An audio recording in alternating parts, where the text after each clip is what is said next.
She doesn't like the new pilot. He wears ugly shirts and has an ugly moustache and plays with plastic dinosaurs and treats the world like a little kid treats the world. A place full of adventure and fun and interesting things to play with. He sees her as one of those interesting things, and Zoe doesn't like it. Not a bit. For the first few weeks that they fly with him, she doesn't say more than 2 words to him and avoids the bridge whenever she can. He's always talking though. To her and to the captain and to Bester, jovial and jaunty and full of smiles and cheer that makes her headache. The captain likes him, and Bester's opinion don't matter, but Zoe would like little more than to kick him out of her world for good. She tells the captain as much, but he claps her on the back and tells her to just give him a chance, that the pilot's a funny guy and worth keeping around for more than just his skills. She's beyond giving chances though, and it's been almost a year since she's laughed at anything. The first major job they take out to the border planets is almost sure to go south. Zoe knows this, because Zoe knows Mal, and she's got all sorts of weapons that she can pick from to take with her. It's just, none of them look right anymore. She hasn't held a gun proper like since Serenity Valley, and they all feel wrong in her hands. Too big and too clunky and too bloody. So she throws them all out and buys a new gun, a lever action that's still awkward, but better than the old ones. They get out to Santo to sell their cargo to a crew of low-life sorts that don't want to pay the price they already agreed on. And Zoe takes out her shiny new rifle to do some convincing. But it shudders in her hand and her shot goes wide. Mal and everyone else think it's a warning shot, and the captain even commends her for getting the money from the thugs without any actual bloodshed. She doesn't know how to tell him that she meant to shed some blood, but her body didn't listen. It's never happened to her before. Zoe is a rock, that's all she's ever been, and Zoe is control under pressure. So Zoe doesn't understand why she couldn't shoot right this time. That night, she breaks open the basic first aid kit they picked up around the same time they hired Bester, on the hunt for something that will make her sleep sound, since maybe it was lack of proper sleep that messed up her shooting. She hadn't gone a night without nasty dreams since long before Hera, and she knows it's taking a toll. Unfortunately, there isn't much in the first aid kit for sleep, so she goes rooting around the infirmary for anything that might have been left by the previous owners of the ship, and then into the kitchen for, if nothing else, some alcohol. Her quest is so single-minded that she doesn't even see the pilot sitting at the table with a bowl of protein-enriched soup in front of him. "What are you looking for?" he asks, and she jumps violently, her gun leaping into her hand and pointing at him without a thought. His eyes go wide and he holds up his hands in supplication. "Didn't mean to scare you." "Sorry," she replies sharply, putting her rifle up and turning back to her search. "You never answered me," he says in between slurping at his soup. "What are you looking for? Maybe I can help." "I don't want help," she snaps. There's nothing here but protein bars and cardboard boxes filled with supplements and chewy granola bars and spare water in jugs, and agitation is thrumming through her veins. She needs something to calm her down, or at least something to kill. But her shots went wrong when she tried, and then she almost blew the head of their pilot for spooking her. Maybe, she thinks, some people just ain't made for peacetime. "Did things not go well on the job?" the pilot asks, confused. "The captain seemed to be in a good mood. What happened?" "Nothing," she replies, voice so tense that it snaps across the air between them like lightning, and he sits back in his seat for a moment, before getting up and walking off in the direction of the bridge. She runs a hand over her face, feeling a tiny bit of guilt, but not so much. It's obvious that she isn't in any mood to talk, and Pilot Man needs to figure out when it's prudent to keep his mouth shut. But then he comes back, with a bottle of pills in one hand and a bottle of vodka in the other. "Which one?" he says, offering either to her. "These," he indicates to the pills, "are epic strong sleeping meds, so one will knock you flat for a good day and a half, but this," he continues, indicating to the vodka, is 140 proof. She wants to ask why the hell their pilot is keeping these things with him on the bridge, because that cannot be safe, but she's too grateful to care. Zoe's never been much for drinking, so she points to the medication, and he shakes out a single small white pill and hands it to her, then reaches over to his place at the table and offers her his cup of water to take it with. She ignores him and swallows it dry. "Thanks," she tells him shortly, and then makes for her bunk. "You're welcome," he calls out after her, sounding vaguely disappointed. She won't admit it, but she's a bit disappointed too. Zoe sleeps soundly for the first time in years. When she finally stumbles groggily from her bunk, she finds that something has been stuck to the door. Half expecting it to be a note from Mal asking her if she is, in fact, alive, she pulls it off the door and looks at it. It's not from the captain. It's a little video sheet of some small baby animals playing with each other in a stream, making constant little squeaking noises and occasionally snapping at each other and splashing around and frolicking in joy. They look almost like weasels, and she's got a feeling that she knows what these animals are, but it doesn't really matter. They're cute and small, and they have little brown faces with long twitchy whiskers and fuzzy bodies and look like they would be lots of fun to snuggle with. The vid starts back over, and she stands still in the hallway for the longest time, watching them play with each other over and over, a foreign smile on her face. Halfway through the night's cycle, she goes up to the bridge without prompting for the first time ever. The pilot is lounging at the helm, playing with his dinosaurs absently, and doesn't notice her at first, so she quietly watches him. He'd never have made it through a battle like Serenity Valley, no way. He's too soft and smiles too much and tells too many jokes. If he'd been at Hera for that battle, he'd have died. Probably in a bloody, gruesome way, all of his laughter fading out of his eyes like all the others she took with her to that godforsaken place, but he wasn't there. Instead, he is here. Finally, he seems to sense that someone is in the room with him, and he starts turning around. They stay still for a moment, her standing silent in the doorway and him sitting at the helm with large, wide eyes. Finally, she makes the first move and walks over to the other seat across from him, feeling his eyes on her the whole time. "What kind of animals are they?" she asks quietly. "Oh, well, this is a stegosaurus," he tells her, indicating to the dinosaur he's holding. "And this is his arch-nemesis, the Tyrannosaurus Rex, but Steve the Stegosaurus doesn't know yet that Rex is plotting to kill him and take all of his things. Although he really should, because Rex is a carnivore and Steve's a herbivore, so they don't really coexist, so—" "I meant the vid," she says, cutting him off and suppressing a smile. "Oh," he replies, and for a moment she wonders if she was wrong. If for some reason Besta suddenly decided to grow a heart or Mel suddenly became observant. But then he puts his dinosaurs down and shifts in his seat a bit uncomfortably. "Otters, they're my favorites," he adds, smiling. "Have you ever seen any?" She shakes her head and won't look at him. "I've spent most of my life on ships. Or battlefields," she adds, a little darkly, memories rising unbidden, and the image of the pilot as one of the many who died at that valley. Like Wen, torso riddled with bullet holes, or Parker near to decapitated by shrapnel, or Quince consumed by gangrene from the leg up over the long wait for help to arrive. She wrenches herself back to the present, her hands shaking. But the pilot doesn't see them. "Really?" he says, like this is the saddest thing ever. "Tell you what," he muses, a smile on his face. "Next time we're on a planet that's got one, I'll take you by an aquarium and you can see real-life otters. They're 10 times cooler in person than on a vid."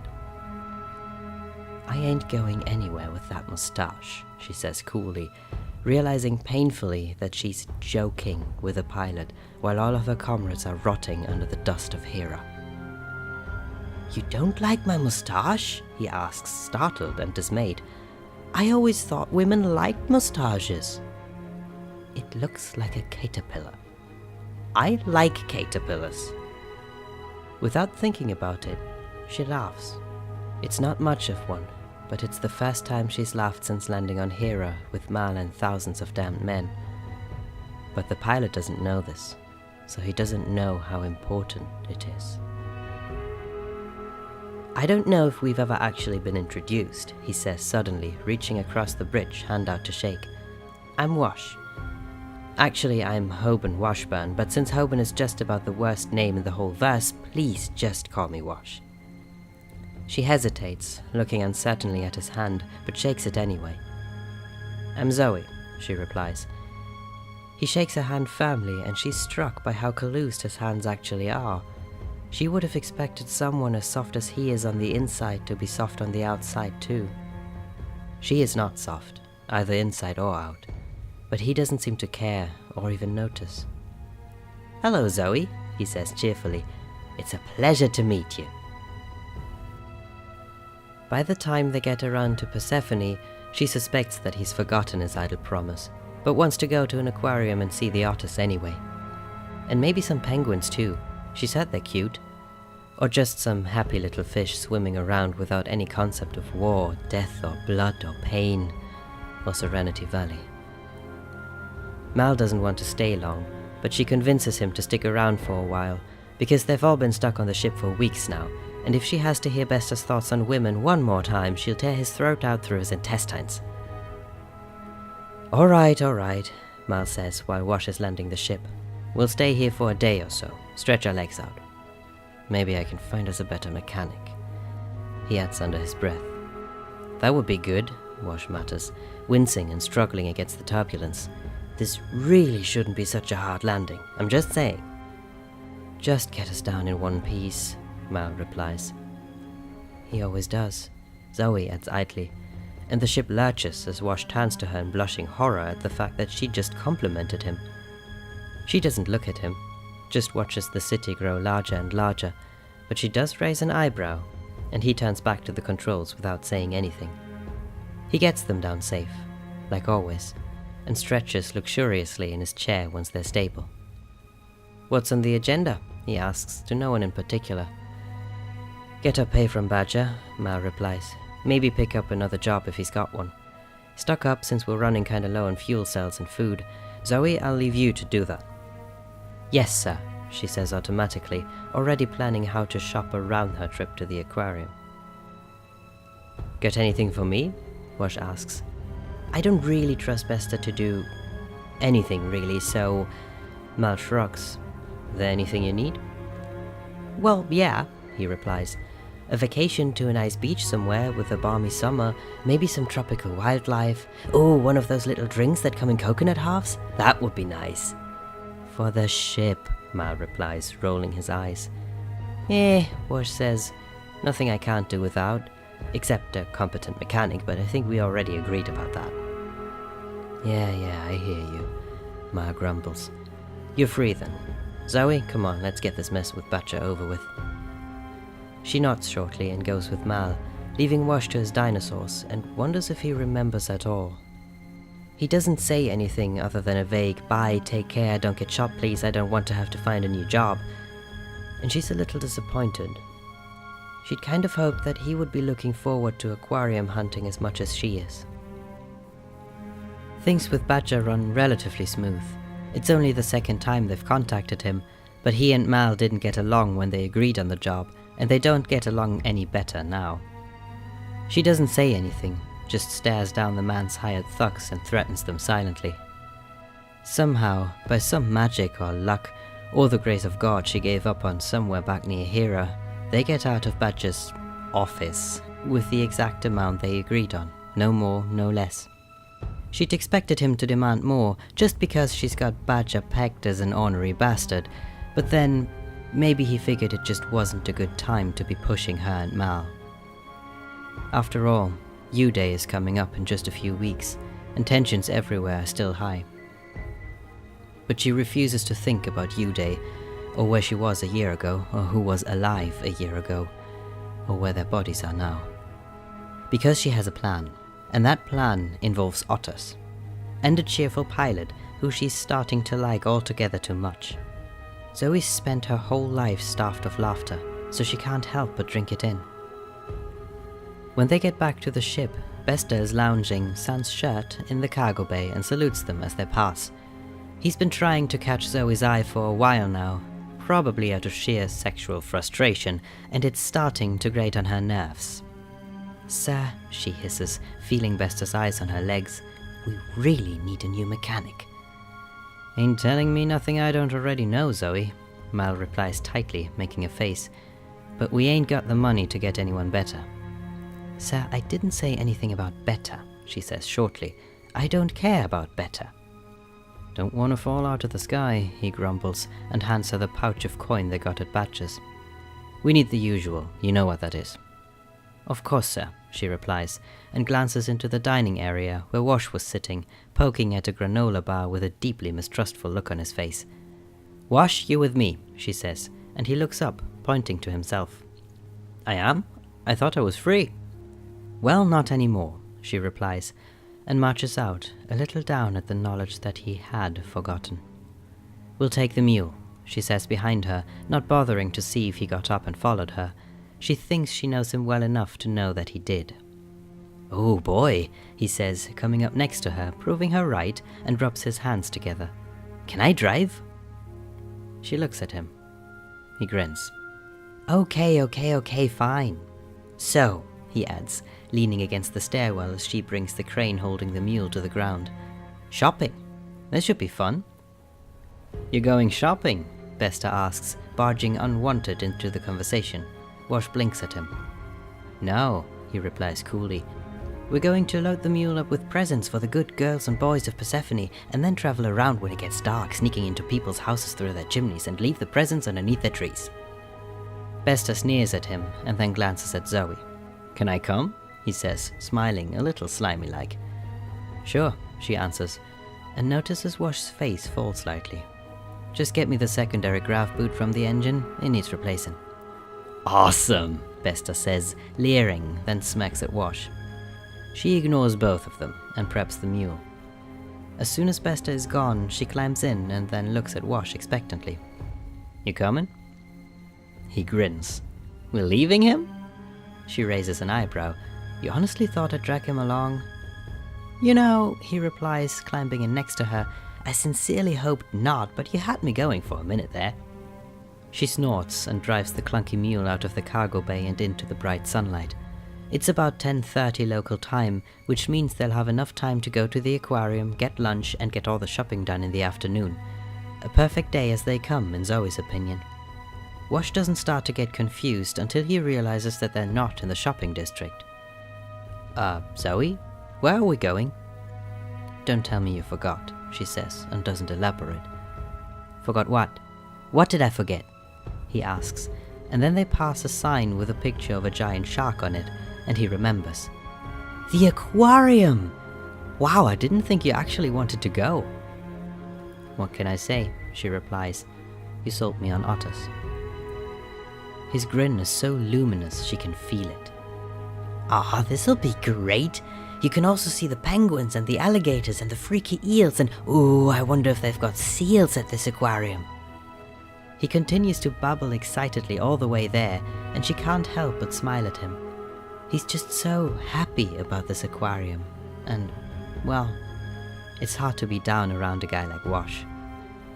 She thinks that might be what she likes about him.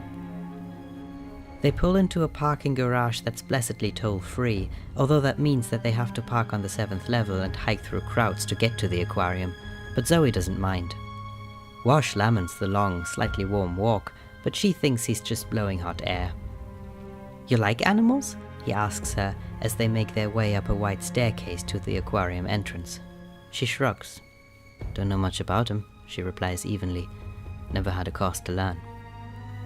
"Well then," he says, gallantly sweeping the door open and almost hitting someone in the face as he does, "I will be your tour guide on this lovely afternoon. Ooh, check out the shark!" Zoe laughs. Wash, it turns out, has a thing for animals. Of all sorts. Extinct, exotic, dangerous, cuddly, scaly, mean, friendly. If it's a living thing, Wash is interested in it. Zoe's never had much contact with animals. Except the sort you find on battlefields. after your comrades are dead and you stop bothering to swat away the vultures. But she likes listening to him talk. He's got a wealth of totally useless knowledge about wildlife, and admits once, a bit sheepishly, that he'd kind of wanted to be a zookeeper, but piloting was more fun. Most nights, instead of tossing and turning in her bunk and trying to force her nasty memories away, she sits up at the bridge with him and learns about all of his favorite animals. She doesn't remember all the fancy Latin names, or even most of the things he says about them, but he's so excited about it all that she has no choice but to be interested in it. If he notices her mood steadily worsening as they close in on U-Day, he doesn't mention it. She's lost count of how many times she's watched that little vid sheet of the otters playing. Mal's got a nasty way of coping with things, and this time around it's by stopping on Greenleaf, ostensibly to pick up a job. Wash asks Mal several times if he's really sure that he wants to go to Greenleaf, but doesn't dare mention why it would be a bad idea, even though it lingers in the air around them. In spite of her screaming better judgment, she goes with Mal to find this job he's supposedly looking for. She'd rather stay on the ship and watch her otters, but Mal needs her to back him up since he's sure to get into some deep mess over his head and she's got to be there to fish him out. Wash, for reasons he won't say, also goes with them. She thinks he just wants to make sure they don't kill themselves, or any civilians. The bar is rowdy with the lion's swords, and her blood pressure skyrockets the moment they set foot in the door. Mal is, of course, wearing his coat, but no one even stops to spare them a glance. The captain looks a bit disappointed about that, no doubt itching for a fight. There's confetti in the air and someone singing a vaguely familiar war song about how horrible the independents are, and she wants to scream at all of them to look at themselves and their home and think for 1 gram minute about the fact that they've sold their lives over to a government that doesn't even know the name of the planet they live on. But she doesn't, because she never does. Because she is Zoe, and Zoe is a rock. She does, however, hand her rifle to Wash, who takes it without asking why. She stalks up to the bar and orders a bottle of strong liquor for herself and Mal, even though she doesn't really go for alcoholic things. There are times, she has learned, when sobriety is a detriment. This is one of those times. Mal is sitting at a table, lounging with his legs spread and his arms slung over the seat, looking for all the world like the most relaxed man in the verse, while Wash is ramrod straight in his chair next to him, face white, clearly uncomfortable. She sets the bottle and the 2 shot glasses down on the table, and Mal gives her his best shit-eating grin. "Ah, Zoe, you shouldn't have." "Do I get a glass?" Wash asks, and she blinks at him. "Do you want one?" "Actually, no," he replies, wincing, and glances sideways at Mal. "Not really." It's unspoken. I think someone needs to stay sober. And she's grateful for it. She doesn't want to talk about why they're here, or why Mal's in such a nasty mood, or why they're not talking about it, or why Mal's faking it, or what she still remembers about that valley, the smell of dirt and rot and blood and gunpowder and the ozone stink of laser fire and Bender's crying that they're all gonna die and... "Alright then," she says, and downs the first shot cold. It's the strongest alcohol this bar sells, and it packs a wallop that could down a rampaging moose. It doesn't feel good.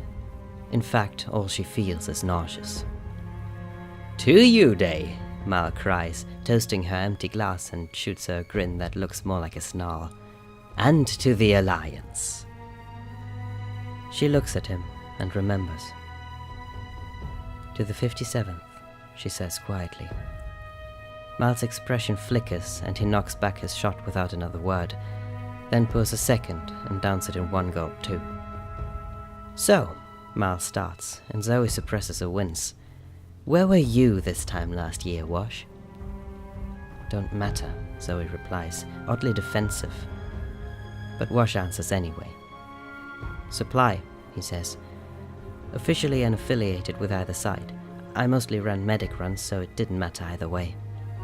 A sharp pain lances through her heart at the unwanted memories of where she was this time last year, and how much she would have paid, how many people she would have killed, how many things she would have done just to have a single medic come in from the sky. On what planet? Mal asks, but Zoe doesn't want to know. Verbena, he replies, and watches Mal warily as he downs another shot. Had to pass out medical supplies to dying soldiers while the higher-ups sat in their fancy tents and talked. At least you had medical supplies, Mal says under his breath, and Wash looks away. There's no sense in trying to shame him, and Mal knows this. But Mal's just desperate to make something hurt. Good of you, Zoe says shortly. You volunteer or get drafted into it? He shrugs, obviously uncomfortable. A little bit of both. I was heavily encouraged to volunteer. By the Alliance, Mal infers, and pours himself a fourth shot. Wash starts to say something, but Mal waves him off. No, I get it. You had to do a job and better supply than killing folks. Wash looks relieved, but Zoe knows that Mal's calling him a coward underneath his sensible words. She bristles, because she remembers otters and aquariums and Steve the Stegosaurus, and Wash doesn't deserve to be called a coward for being soft and friendly and not liking to kill people. But she didn't get through the war by speaking her mind. She got through the war by knowing when to keep her mouth shut, and when to shoot, and when to hide. Now she knows when to get something new to drink. Maybe a cocktail, something that won't taste so awful and might not make her want to throw up everywhere. She stands abruptly and makes for the bar again, and asks for a menu when she gets there. The bartender eyes her warily, as though sensing that she doesn't fit in, but doesn't comment. Someone else, though, does. A man reeking of whiskey slings an arm over her shoulder, and she almost attacks him out of sheer tension. She hasn't been this twitchy since before she started getting friendly with Wash, but manages to restrain herself. Happy You Day, the man slurs and looks her over. Where were you when the good news came in? He asks, weaving a little and leaning against her, leering like Bester on a bad day. I, he declares, holding up his ale, was on the 32nd floor of the Russ-Zine building, helping a struggling couple come to terms with their imminent divorce. You? He asks, to no one in particular. Zoe's vision is blurry at the edges, tinged with red. I was in bed with a lovely woman from Passion, another man says, sighing in memory. I was at the hospital with my sister. She was having a second kid, someone else says. I was... It all molds into one around her, swirling in her head, and all she can think of is what I would have given to be any of these people. What she would have done a year ago today for just a single glass of water, a single bandage, a blanket that wasn't maggot-infested, and a meal of any kind. What about you, my beautiful lady? The drunk man says, spilling his drink a little onto the menu in front of her that she still hasn't looked at. Part of her wants to tell him. Part of her wants to lie, but most of her wants to hit him. Over and over and over again until he understands where she really was a year ago. What she really went through. What it's like to drink your own blood and urine to survive. What it's like to watch everyone around you die slow, painful, horrible deaths. To hear your friends cry and beg you to please just kill them already. And then what it's like to get so desperate that you actually do. We were on Palorum, a voice says, and removes the arm from around her shoulders. It's Wash. He slides an arm around her waist. It was our honeymoon, he adds in a voice of pure saturn. And now we were just celebrating our anniversary, so if you would please... He grins brightly and guides her out of the bar and into the cold night air. You all right? He asks her, and she realizes, belatedly, that she's still clutching the untouched, ale-splattered menu in her hands so tight that her knuckles are white. She means to say yes. She really does. But she opens her mouth, and nothing comes out at all. Gently, Wash pulls her into a hug. Behind them in the bar, she hears Mal starting up the inevitable fight. but she no longer wants to join him. Instead, she buries her face in Wash's shoulder and cries for the first time in a year. The next morning, on her door, is taped a vid sheet of a pair of otters floating around in a pool, paw in paw. She smiles.